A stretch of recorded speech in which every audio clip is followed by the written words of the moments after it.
Debemos huir, como la peste, de esa especie de falsa caridad o de apostolado que nos puede agotar o corrompernos. Esto es cierto particularmente para los sacerdotes. Hoy en día no podemos ir a asistir a todos los fieles que nos lo piden. Es imposible, somos demasiado pocos. Entonces, los que no pueden recibir el sacerdote tienen que rezar el rosario, ser fiel a su meditación, a sus buenas lecturas.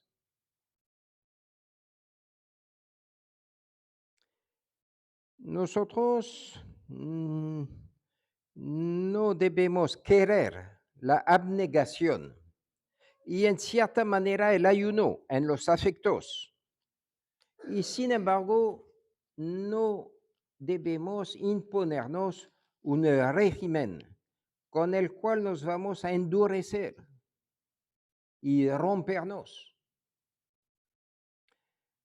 Podríamos buscar lo que nos mortifica más para estar más cerca de nuestro Señor crucificado, pero sin olvidar las luces de la discreción y de la prudencia según el Espíritu. Y por eso necesitamos en la penitencia, en la mortificación, los consejos y debemos obedecer a nuestro director de conciencia. En su renuncia a sí mismo, los santos son prudentes y reciben las inspiraciones del don de consejo y de su director espiritual. Pensando nosotros cargar con la cruz de nuestro Señor, podemos tomar alguna decisión presuntuosa u orgullosa. Bajo un falso pretexto de humildad, podemos volvernos pusilánime u perezosos. Así que en los santos hay una admirable conexión de virtudes.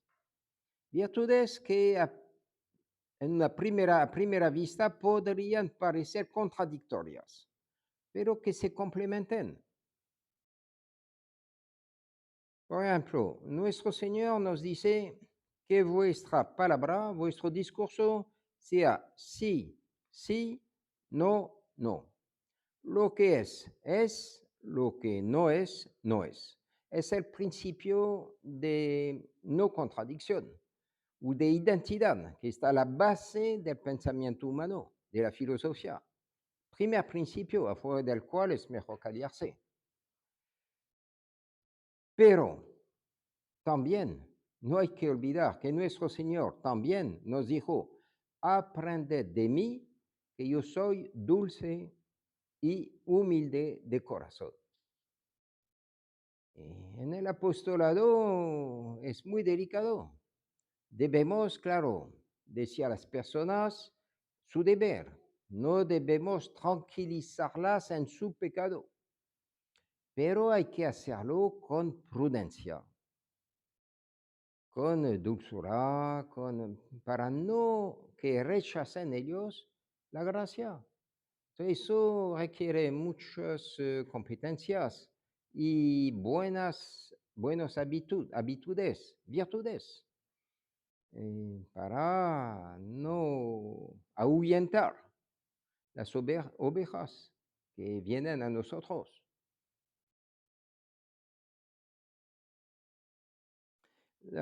Después de las virtudes teologales, fe, esperanza y caridad, amor de Dios y del prójimo, la más importante de las virtudes morales es la prudencia. ¿Y qué es la sabiduría? En cada situación también hay que tomar en cuenta la situación, las circunstancias. Por ejemplo, hoy nos encontramos frente a un mundo de ignorancia, de prejuicios, porque nos han calumniado mucho. Y entonces fácilmente nos pueden buscar la manera de criticarnos. Entonces debemos ser prudentes. Como dice el Evangelio, debemos tener toda la caridad, el espíritu apostólico, etcétera. Muy bien. Pero nos dice nuestro Señor, no conviene tirar el pan, dar el pan a los perros, a los lobos. Las buenas palabras del Evangelio hay que reservarlas a personas de buena voluntad, humildes, que aman a la verdad. Y con muchas otras personas que se han cerrado a la verdad, que no tienen el amor de la verdad, o que han falseado completamente el juicio, que creen obedecer a las autoridades infieles.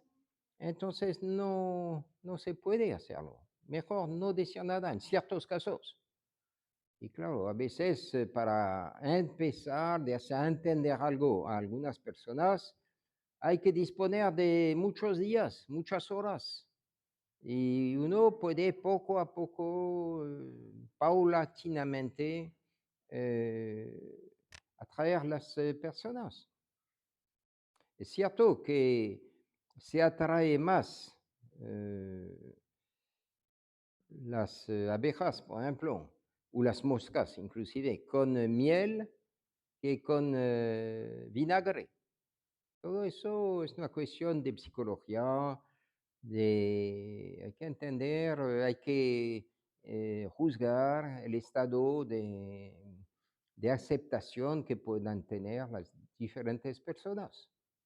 Todo eso se adquiere con los años, con la experiencia, y es importantísimo para no provocar inútilmente reacciones adversas. Entonces, claro, nosotros estudiamos en el seminario, por ejemplo, el liberalismo en todas sus formas. Y entonces, claro, entendemos que no debemos ser liberales, sino más bien antiliberales. Pero aquí hay un peligro también de radicalización, ¿no? Que una comunidad así, un seminario, por ejemplo, se organice el grupo de los liberales y el grupo de los antiliberales. Y ahí se puede armar una división terrible. Entonces, claro que por eso está la autoridad para recordar a todos el deber de caridad, de comprensión, y de conversar unos con otros, tratar de entablar una amistad, claro, sin compromisión, sin disminuir el amor que tenemos, que debemos a la verdad, pero también cuidando las almas de los otros. Entonces, no chocar demasiado con los débiles, no provoca el escándalo de los débiles. Eso sí, se ve muchas veces en la teología y en la historia de la iglesia. Todo eso requiere entonces mucha caridad, claro, mucha humildad. Y si somos humildes, aprendemos a no faltar de humildad y de caridad. Y además, si queremos convertir a los otros, hay que entender eso. Uno convierte mucho más las personas con explicaciones, con humildad, otra vez, que con la autoridad a secas. Hoy la autoridad no se ejerce prácticamente en la iglesia. Entonces, y además en la formación común de la juventud hoy, de los niños, eso empieza casi con el primer biberón, ¿no? Tenemos una sociedad liberal, es decir, una sociedad que falta de humildad, que no soporta la autoridad, porque los papás no han hecho su deber, no han formado a los niños a la humildad, al amor de la verdad, etcétera, etcétera. Entonces, claro, cuando uno se encuentra con personas así, hay que tomar eso en cuenta. Es muy delicado, muy complicado, porque no hay que disminuir la verdad en el compromiso con el error y también hay que tratar de salvar las almas y de mantener un mínimo de concordia, de amistad en la sociedad, en fin, de evitar, sobre todo entre cristianos, ¿no? De lanzarse piedras a la cara. Todo eso es delicadísimo, ¿no? ¿Dónde está el justo medio entre la afirmación debida de la verdad y la caridad para con las almas que debemos tratar de traer a la verdad, convertirlas? Todo eso es muy delicado. Y desgraciadamente, muchas veces, hasta en nuestros ambientes, se puede faltar a esto. Entonces, se termina por divisiones. Y uno olvida un poco la frase del Padre Nuestro: seréis perdonados por Dios en la misma medida que habréis perdonado a los que no están de acuerdo con vosotros. Es muy difícil. Hay que estar dispuesto en,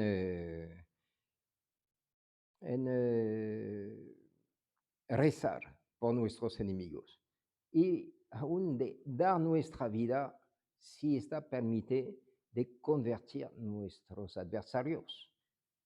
Muy difícil. Pero, por ejemplo, cuando se habla de esta manera en los exorcismos, uno ve el poder de estas oraciones, ¿no? Y claro, eso hace huir al diablo.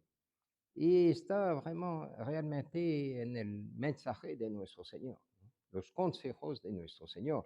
Está bien, la Escritura lo dice: no apagar la mecha que humea, porque con algunos cuidados vamos a aprender otra vez la llamada del amor de la verdad.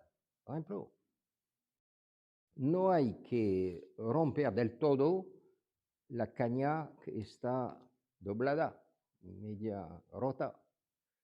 Eso es el espíritu verdaderamente cristiano, el espíritu de nuestro Señor.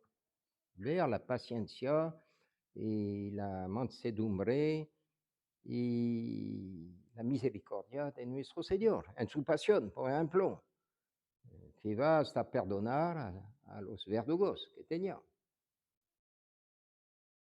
Y San Pedro también, que hablando a los judíos, les dice: habéis matado al justo, pero sin darse cuenta de quién era, ¿no? Bueno, claro, que algunos, los romanos, inclusive algunos parte del pueblo, engañados por sus directores espirituales, no estaban enterados de lo que estaban haciendo, ¿no? Y les habían convencido de que nuestro Señor era un bandido, por así decir, un blasfema, etcétera. Y sin embargo, y otros sí, sabían muy bien lo que hacían. Por ejemplo, Caifás, Ana, los sacerdotes y muchos fariseos. Y se cerraron completamente a la verdad al ver los milagros que hacía nuestro Señor y que Él cumplía con las profecías. Ellos sí tienen toda la culpa y San Pedro no se dirige a ellos. Así que debemos meditar muy bien estas cosas, ayudado por los santos, el ejemplo de los santos y la escritura. Y ver, estudiar eso para tratar de mejorar nuestras relaciones con las personas con quien estamos en relación. A veces no hay otra manera que callarse, no es porque uno se da cuenta que no va a llevar a ninguna parte. Y al contrario, puede endurecer a los otros contra un rechazo contra la verdad. Así que todo eso hay que pedir al Espíritu Santo que nos esclarezca. Todo eso es parte de la virtud de prudencia. Muchas veces es mejor callarse que querer tener en cierto sentido, protagonismo, ¿no? La discreción es una gran virtud también. Otra vez, no hay que tirar el pan a los perros, a los lobos. Que la Santísima Virgen nos ayude a mantenernos en la sabiduría, en la caridad y en la humildad. En nombre del Padre, del Hijo y del Espíritu Santo. Amén.